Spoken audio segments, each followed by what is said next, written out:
Hello and welcome to the Giving Voice to Depression podcast, brought to you by Recovery.com, the best place to find mental health and addiction treatment for anyone, anywhere. Each week, we profile a guest who shares openly about their mental health journey. They share because they understand that when people don't talk about their depression or other mental health conditions, those of us who do struggle with them can feel like we're the only ones, that there's something wrong with us and that no one understands. We understand. I'm Terry McGuire, the creator and co-host of this podcast. You have my promise that we'll keep it real here.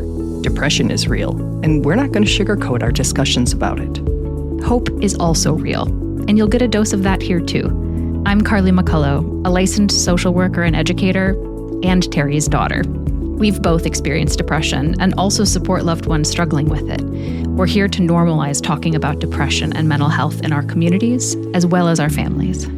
And to share real-world tested strategies that have worked for other people who have walked similar paths. Thanks for joining us. Hi, Carly. Hi, Mom. So, listeners, if you're in a dark place right now, or you love someone who is, this is a conversation that you're going to relate to.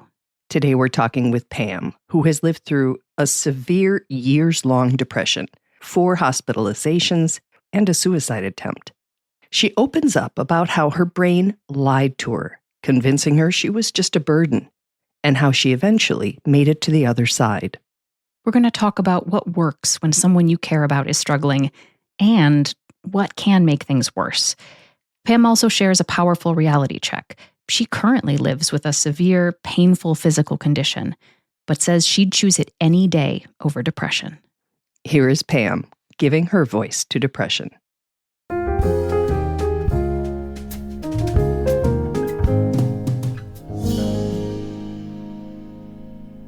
Pam tells her story because she understands the destructive power of isolation, stigma, and misinformation.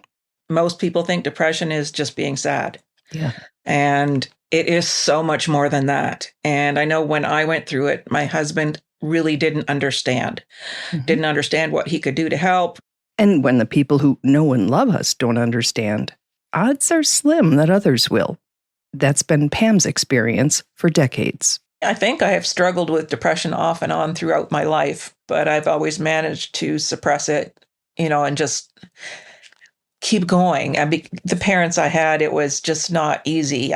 Couldn't go to them with problems. But there came a point when Pam could no longer suppress it. After her husband recovered from emergency heart surgery, followed by numerous complications, her mental health plummeted. So you would think at that point, everything would be great.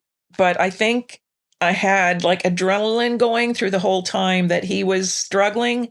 And when he got better, I just sank into a deep, deep depression. And I tried really hard to hide it because I knew my husband didn't understand. And I hoped it would just go away. But it didn't. It was actually Pam's pastor who recognized that she was depressed and needed support. It took a few tries to find a therapist who was a good fit, but she did. It's important. If you don't match or don't click with your counselor, try another one. You need to find someone you feel comfortable with. But the third one, she stuck with me for 3 years. We went through everything. I mean, that's, dug up all the abuse from my past and stuff that I had completely repressed and buried. And it was difficult. I would say this depression was the worst time of my life. The worst and the longest. Pam says it was more than 3 years before she felt herself again. What were your symptoms? Oh, goodness. Just a complete lack of drive to do anything. Things that used to make me laugh just irritated me. People irritated me. I just didn't want to talk to anybody. So I would say everybody noticed it, the change in me, because it was noticeable. Trying to think of what other symptoms. I wanted to sleep a lot. I didn't care that much about eating, but I kept a healthy supply of chocolate right where I sat. I can tell you that when I got better, I was really ticked at myself for doing that. What about the thoughts? I just wanted to die, to be honest. I was just miserable. There was no joy in anything. It's worth noting here that Pam did this interview from her bed.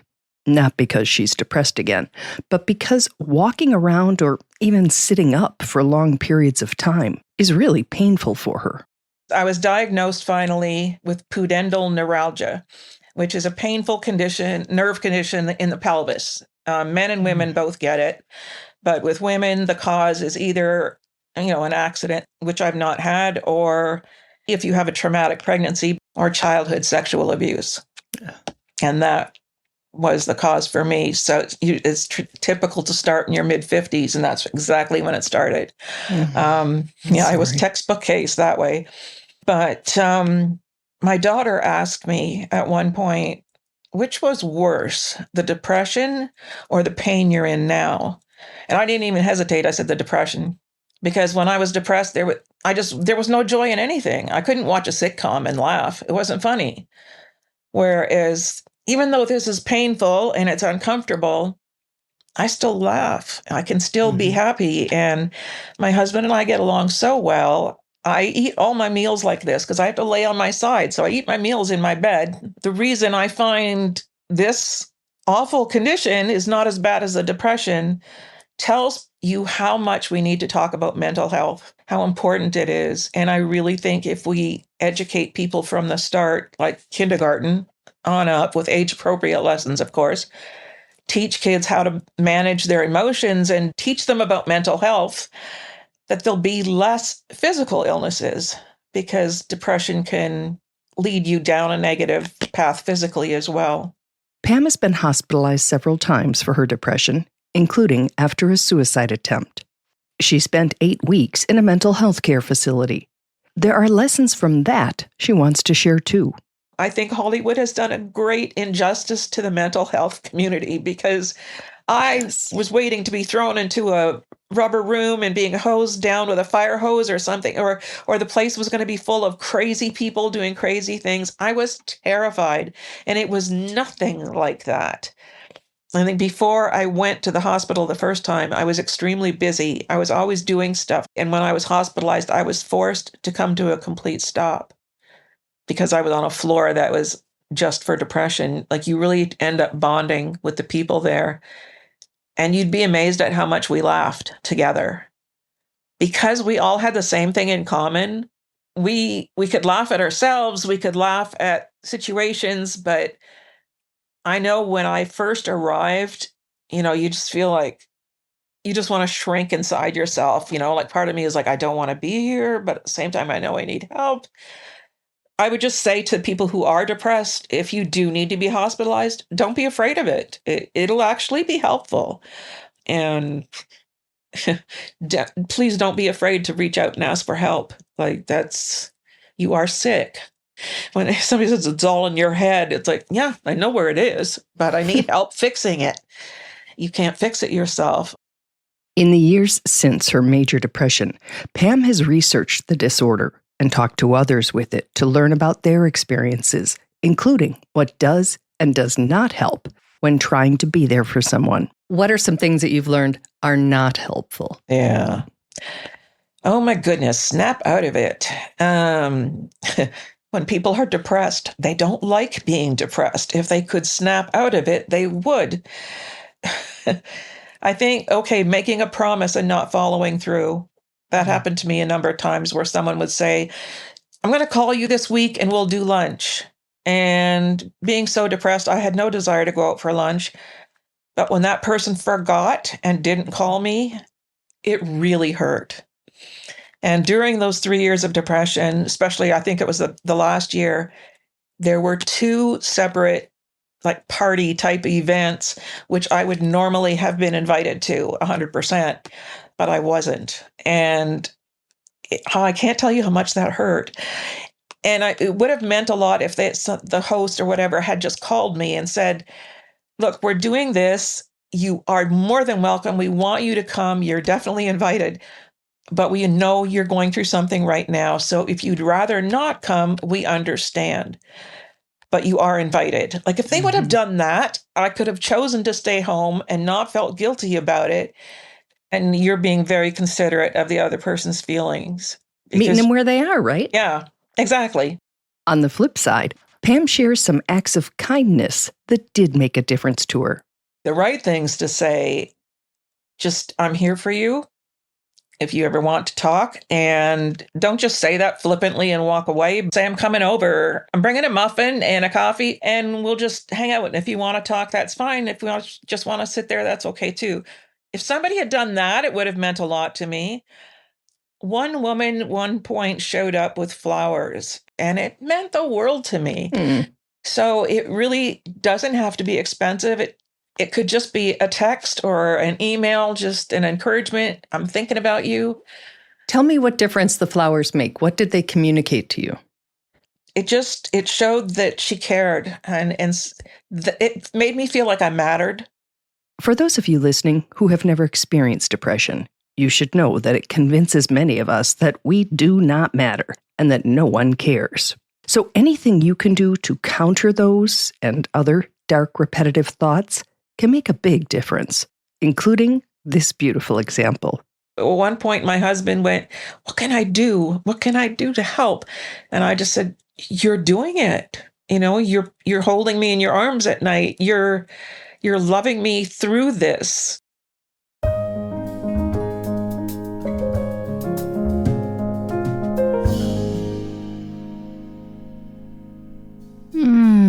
You're loving me through this. Oh, I know. That's why I put it at the end. I was like, oh, let that sink in. It's like it goes in extra deep when someone loves you well and right while you're in depression. Because you feel utterly unlovable. Yeah. That your head is such a bad place to be, that when someone shows you what love looks like, it also can help hold up a mirror to how distorted your own thinking has become. Yeah, good way to put it. Right before she says, "You're loving me through this," she said, "You're holding me in your arms at night." And there's something about touch that we haven't talked about. We talk a lot about sort of thoughts and behaviors, but one of the things that we definitely know about ourselves is that we are animals. We need to be touched and we need to be held. One of the things that I know really helps me when I'm depressed, and it sounds like it helps Pam too, is that a hug, like a real hug, gives my body a reminder that I'm not all alone. And there's something about a hug where you're, I don't know if you've ever thought of this, but when you hug someone, your hearts are on the opposite sides. So it's like you're giving each other a heart on both sides of your body. And it's really co-regulating, and it really can be nourishing in ways that, sorry, you're going through this. I don't know. It's never going to quite hit the same for me as someone giving me a hug. It's like an act of love. And I also have to jump in as someone who doesn't have someone readily available for a hug when I need one. Hugging ourselves actually has the same effect neurologically, or a similar effect. And I learned about the butterfly hug, where you can just sort of give yourself a hug from the front and alternately tap on your, I guess it's upper arm, not shoulder. The touch doesn't have to come from someone else if someone else isn't available. Yeah. They also, in the last few years, have come a really long way in developing things specifically around needing that external pressure. So there are these sort of like sleeping bag type of things that people tuck themselves in at night to sort of cocoon up. It's what we do for babies from birth, right? We swaddle them. And it's about to be the summer, and a hammock is one of my very favorites, that it can really sort of swaddle you in this way that I know makes a really big difference for me in the summertime when I'm having some heavy days. I also know that sometimes I get massages, not because my shoulder hurts, but because my heart hurts. Or because I'm really going through it. But the idea of being touched in safe and nourishing ways by a professional allows my brain to shift a little bit more into that rest state.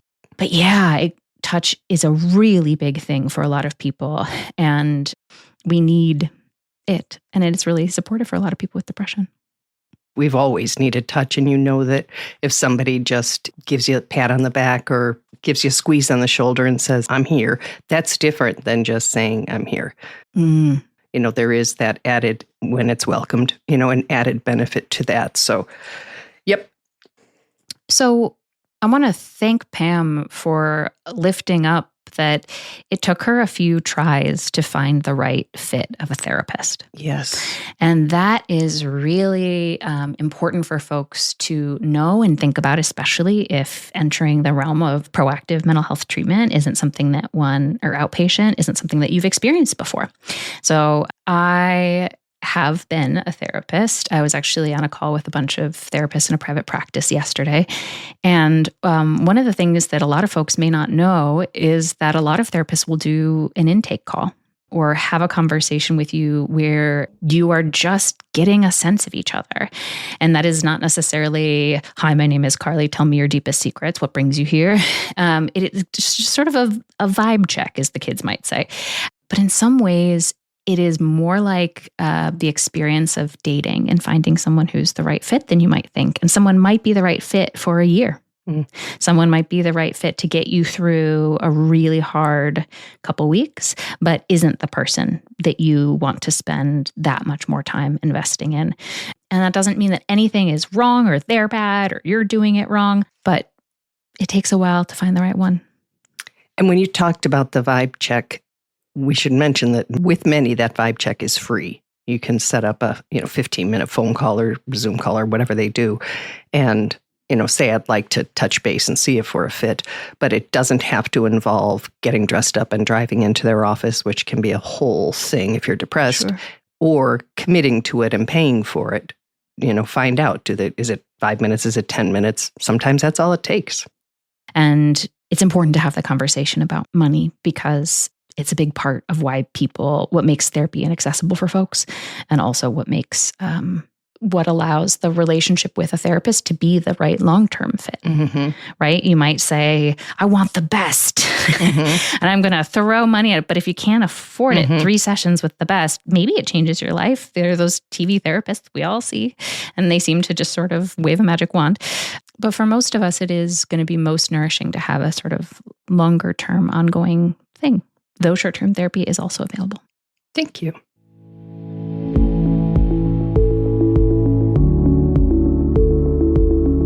We really hope that this discussion helps give some language or context to your own depression or ideas for how to support someone else in your life living with it.